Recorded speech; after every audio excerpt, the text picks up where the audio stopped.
जास्तीत जास्त ते खाण्याकडे लोकांचा कल वाढलेला आहे. तुम्हाला माहीत असलेली ट्रेडिशनल रेसिपी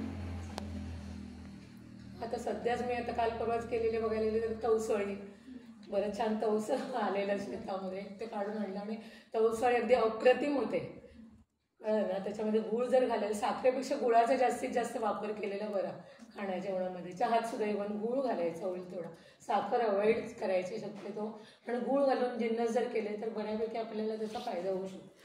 आणि आपले आता जे सण आहेत ना, त्यात बऱ्याच प्रमाणावर आपण ट्रेडिशनल रेसिपीज करतो. त्यात अशा 1-2-3 रेसिपीज सांगाल का नावं?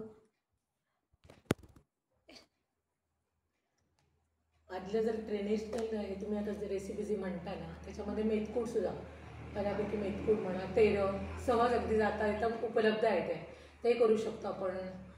मग अळू तेरामध्ये सर अळू वड्या आता करतात. जर मॉडर्न याच्यामध्ये जर गेलात तर त्याच्यामध्ये अळू वड्या आपण करून खाऊ शकतो. तर बऱ्यापैकी ते अळूसुद्धा आपण आदले जिन्नस काय करायला गेले तर, आणि आताचं मॉडर्न अळू वडे असं करून ते आपण खाऊ शकतो. तो एखादा जिन्नस.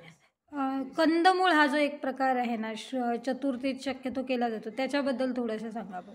कंद म्हणजे कंद, जमिनीतून जे रुजून येतात ती कंद. मग ती जर आधी बऱ्यापैकी म्हणजे लोक ती मुळं म्हणजे मुद्दाम त्यानिमित्ताने ती पोटात जात होती ना, एरवी कोण काय करत नसे. पण ऋषी पंचमीच्या दिवशी, चतुर्थीच्या दुसऱ्या दिवशी ऋषी पंचमी, त्या दिवशी तरी मुद्दाम हटकून लोक ती भाज्या सगळ्या म्हणजे आदल्या दिवशी तयारी असायची त्याची. सुरण म्हणा, नंतर माडी, नंतर काय ते आपलं करंदा, असे जे आहेत म्हणा. आता थोडे निरफणस म्हण, किंवा फणस, फणसाच्या आठळ्या, केळी, सावरगुंडी केळी भाजीची आपली म्हणतात ती, असे बरेचसे आदले सगळे जो भाजीपाला तो म्हणजे फळावरती घालून, आणि आताचे थोडे फ्लावर म्हण, किंवा बीट, इव्हन बीटसुद्धा, बीट, बटाटा हे सगळे घालून म्हणजे बऱ्यापैकी ते कंदमूळ हे करत होतं ऋषीनं. आणि त्याच्यामध्ये आणि बाकीचे कसलेच मसाले घालायचे नाही. खरी त्याची जर चव बघायची असेल तर फक्त खोबरं आणि मिरची इतकंच घालायचं. म्हणजे ते आदल्या लोकांनी जे कसे करत होते पारंपरिक पद्धतीने, त्याची टेस्ट येते त्याच्यामध्ये, उतरवते, बऱ्यापैकी लागते ती भाजी, मग चांगली लागते. थँक्यू.